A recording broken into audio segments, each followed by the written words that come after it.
ஆர்யா மற்றும் கௌதம் கார்த்திக் நடிப்பில் ரிலீஸ் ஆயிருக்க மிஸ்டர் எக்ஸ் படத்துடைய விமர்சனம் தான் பார்க்க போகிறோம்.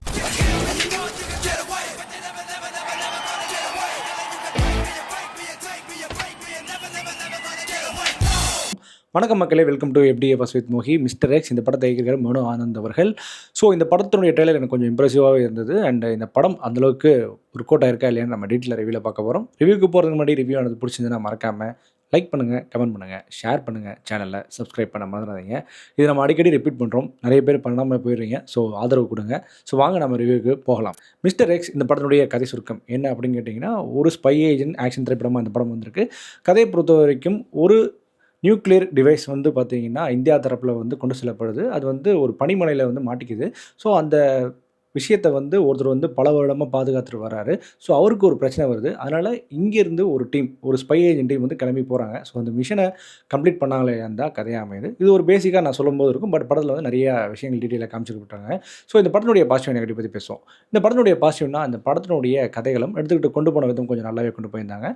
எஸ்பெஷலி ஃபர்ஸ்ட் ஹாஃப் கொஞ்சம் நல்லாவே கொண்டு போயிருந்தாங்க. முக்கியமாக அந்த நியூக்ளியர் பற்றி எக்ஸ்பிளைன் பண்ண விதமாக இருக்கட்டும், அது எங்கெங்கெல்லாம் நாடுகள் தேடிட்டு இருக்குன்றத நியூக்ளியருடைய அபாயத்தை சொல்ல விதமாக இருக்கட்டும், அதெல்லாம் நல்லா எடுத்து போயிருந்தாங்க. எனக்கு இந்த படத்தில் ரொம்ப ரொம்ப இம்ப்ரெசிவாக இருந்தது அப்படின்னு கேட்டிங்கன்னா, இந்த படத்தினுடைய அருள் வின்சென்ட் அவர்களுடைய டிஓபி சூப்பராக பண்ணியிருந்தார். எஸ்பெஷலி டுவர்ட்ஸ் கிளைமேக்ஸில் வந்து பார்த்திங்கன்னா ஒரு 20 நிமிஷம் கிட்ட ஒரு ஸ்டண்ட் சீக்வன்ஸ் வரும். அதில் வர ஒரு டிஓபி எனக்கு லிட்டரலி அந்த சீக்வன்ஸ் வந்து பார்த்திங்கன்னா, அந்த ஆள வந்தால வந்து பார்த்திங்கன்னா மொட்டை கமலுக்கும் போலீஸ் கமலுக்கும் நடுவில் ஒரு ஃபைட் வரும். அந்த ஃபைட் சீக்வன்ஸ் பார்க்குற மாதிரி ஒரு ஃபீல் இருந்தது. சீன் வந்து அந்தளவுக்கு பிரமாதமாக பண்ணியிருந்தாங்க. கொரியோகிராஃபி சினிமாட்டோகிராஃபி நல்லா பண்ணியிருந்தாங்க. அண்ட் படம் ஃபுல்லாகவே சினிமாட்டோகிராஃபி அந்த படத்துக்கு ஒரு பேர் சொல்லும் படம் அப்படின்ற மாதிரி கூட ஆயிடுது. அந்தளவுக்கு படத்தினுடைய குவாலிட்டியை ஏற்றி கொடுக்குறான்னு சொல்லியும். அதேமாதிரி பிரசன்னா ஜிகே அவர்களுடைய எடிட்டிங் கட்டாக இருக்கணும், நல்லாவே ஒர்க் அவுட் ஆயிருக்கு படம் ஃபுல்லாகவே. நிறைய இடங்களில் ஸ்லோ மோஷன் ஷாட்ஸ் நல்லாவே பண்ணியிருக்காரு. அண்ட் அது மட்டும் இல்லாமல் டெக்னிக்கலி நல்ல ஒரு சவுண்ட் குட்டாகவே இருந்து நிறைய இடங்களில் வந்து விஎஃப்எக்ஸ் ஒரு சில இடங்களில் ஒர்க் அவுட்டே ஆயிருக்குன்னு தான் சொல்லி ஆகணும். எஸ்பெஷலி டுவர்ட்ஸ் கிளைமேக்ஸ் அந்த பாம் பிளாஸ்ட் ஆகிறது, அப்புறம் நியூக்ளியர் பிளாஸ்ட் ஆகிறது, அப்புறம் தண்ணிக்குள்ளே போய் விடுகிறது, அந்த மாதிரி விஷயங்கள் நல்லா பண்ணியிருக்காங்க. ஒரு சில விஎஃப்எக்ஸ் நல்லா ஒத்துழைச்சிருக்குன்னு தான் சொல்லி ஆகணும். அது மட்டும் இல்லாமல் ஸ்டண்ட் சிவா அவர்களுடைய ஸ்டண்ட் கொரியோகிராஃபி இந்த படத்துக்கு ஒரு பெரிய பலமாகவே அமைஞ்சிருக்குன்னு சொல்லலாம். டுவர்ட்ஸ் கிளைமேக்ஸ் ஒரு 20 நிமிஷத்துக்கு அவருடைய ஸ்டண்ட் சீக்வன்ஸாக இருக்கட்டும், அப்புறம் ரோட்டில் சேஸ் பண்ணுற அந்த சீக்வன்ஸாக இருக்கட்டும், அது எல்லாமே நல்லாவே பண்ணியிருந்தாங்க. முக்கியமாக கன் ஃபைட் சீக்வன்ஸ் எல்லாமே சூப்பராக பண்ணியிருந்தாங்க தான் சொல்லி ஆகணும். நடிப்பு ரீதியாக பார்க்கும்போது ஆர்யாவாக இருக்கட்டும், கௌதம் கார்த்தியாக இருக்கட்டும், அண்டு மஞ்சு வாரியராக இருக்கட்டும், சரத்குமாராக இருக்கட்டும், அப்புறம் வந்து ரைசா அவங்களா இருக்கட்டும், அப்புறம் அதுல்யாவாக இருக்கட்டும், நிறைய நடிகர்கள் காளி வெங்கட், அப்புறம் வந்து ஜெயபிரகாஷ் எல்லாருமே அவங்க கொடுக்கப்பட்ட வேலையை நல்லா பண்ணியிருந்தாங்க. அனேகாவும் சேர்த்து.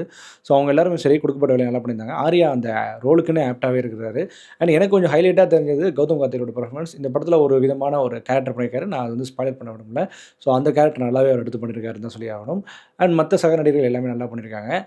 அண்ட் இந்த படத்தினுடைய சொல்லப்பட்ட விஷயம், அதாவது இந்த படம் வந்து இந்த ஸ்பை ஏஜென்ட் அப்படின்றவங்களாம் வந்து பார்த்திங்கன்னா நாட்டுக்காக நிறைய பேருக்கு தெரியாத ஆளுங்க, அவங்களும் ஒரு ஹீரோ அப்படின்னு சொல்கிற விஷயம் ஓகே.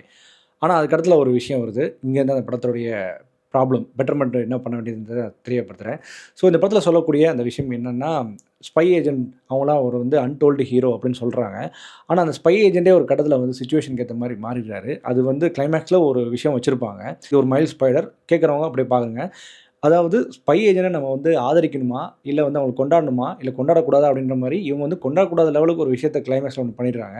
என்னப்பா இவ்வளோ தூரம் நல்லா தானப்பா கொண்டு வந்தீங்க, அப்புறம் என்னப்பா திடீர்னு தூக்கி போடுற மாதிரி இப்படி ஒரு விஷயத்தை கொண்டு வந்தீங்கன்னு சொல்லிட்டு நம்மளுக்கே கேள்வி கேட்க தோணுது. அது ட்விஸ்ட்டுன்ற பேரில் வச்சாங்களா, அதுதான் எனக்கு ரொம்ப ஒர்க் அவுட் ஆகாமல் போயிடுச்சு. ஏன்னா அந்த படம் அப்படியே முடிஞ்சிருந்தா ஒரு மரியாதை அதிகமாக தான் இருக்குமே தவிர்த்து இவங்க பண்ணுற விஷயத்தினால அந்த மரியாதை இழக்கக்கூடிய விஷயம் ஆகுதோன்ற மாதிரி எனக்கு தோணுது. ஏன்னா கரெக்டான அந்த கேரக்டர் சூப்பராக ஸ்கெட்ச் பண்ணி வச்சுருந்தாங்க. ஆனால் அந்த ஸ்கெட்ச் பண்ணது எல்லாமே இல்லை அவங்களாம் இப்படி தான் துரோகிங்க அப்படின்ற மாதிரி காட்டுற விதம் எனக்கு அது சரியாக அக்செப்ட் பண்ண மாதிரி இல்லை. அதை தாண்டி இந்த படத்தினுடைய கதைகளமாக எடுத்துட்டோம்னா ரொம்ப ரொம்ப அகரப்பலசான கதைகளும், இந்த மாதிரியான ஸ்பை ஏஜென்ட் அப்படின்ற கதைகளத்தில் வந்து 1000 படங்கள் வந்துருக்கு. ஸோ இது புதுசாக அப்படின்னு கேட்டிங்கன்னா புதுசாக அப்படி எதுவுமே இல்லை. சரி, எடுத்துக்கிட்ட திரைக்கதை புதுசாக அப்படின்னு கேட்டிங்கன்னா திரைக்கதையும் சரி பரபரப்பாக போகுது. ஆனால் பரபரப்பாக போதே தவிர்த்து சுவாரஸ்யமாக எந்த சீனுமே இல்லை. உட்காந்து ரசிக்கிற மாதிரியான எந்த சீக்வன்ஸுமே அமையலை. ஒரு வாவ் ஃபேக்டராகவும் இல்லை. படத்தில் வந்து நிறைய சீன்கள் எதுவுமே அப்படியே படம் பாட்டில் அது பாட்டில் ரன் ஆகுது, நாம் அதை பார்த்துட்டு இருக்கோம் அப்படின்ற மாதிரி இருக்குது. ஒரு எட்ஜில் உட்காந்து பார்க்குற மாதிரியோ இல்லை ஒரு இன்ட்ரெஸ்டிங்கான சீனோ அந்த படத்தில் பெருசாக இடம்பெறவே இல்லை. அதுதான் இந்த படத்தினுடைய சுவாரஸ்யம் இருக்கக்கூடிய சீன்ஸாக மாறுது. கோரியோகிராஃபி சூப்பராக பண்ணியிருக்காங்க, எஸ்பெஷலி ஸ்டண்ட் கோரியோகிராஃபி. ஆனால் ஸ்டண்ட்டுக்காக மட்டுமே இந்த படம் பார்க்கலாமா அப்படின்னு கேட்டிங்கன்னா அப்படி பண்ண முடியாது. நிறைய இடங்களில் லாஜிக் கோட்டைகள் ஹெவியாகவே இருக்குது படத்தில். ஒரு சின்ன சீன் இருக்கும், ரஷ்யாவிலேருந்து பார்த்தீங்கன்னா ஒரு முக்கியமான விஷயத்தை வந்து இந்தியா கொண்டு வருவாங்க. அது ப்ரைவேட் ஜெட் வழியான்றாங்க. ஆனால் அதுக்கான சீக்வன்ஸ் எல்லாமே பேசி சரி பண்ணுறாங்க தாண்டி அதை ஒரு சீனாவே கன்வே பண்ண மாட்றாங்க. நெறைய இடங்கள்ல இந்த ஆப்ஜெக்ட் இருக்குது, இந்த விஷயம் இருக்குது, இவங்க அப்படி பண்ணுறாங்க, ஹேக்கர் இருக்காங்க. அந்த ஹேக்கர் வச்சு இன்னும் எத்தனை படம் தான் ஏமாத்துவாங்கன்னு தெரியல. ஹேக்கர் நெனச்சா எல்லாத்தையும் பண்ணலாம் அப்படின்ற மாரி காட்டுறாங்க. சரி ஹேக்கர் ஓகே. அந்த ஹேக்கர் வந்து அதிகமா லேப்டாப் யூஸ் பண்ணுறத கூட காட்ட மாட்றாங்க இந்த படத்தில. அந்த மாரி தான் அந்த படத்தில வந்து நெறைய சீக்வென்ஸ் இருந்தது. ஸோ இதெல்லாம் வந்து கொஞ்சம் நல்லா யோசிச்சு எழுதியிருக்கலாம்.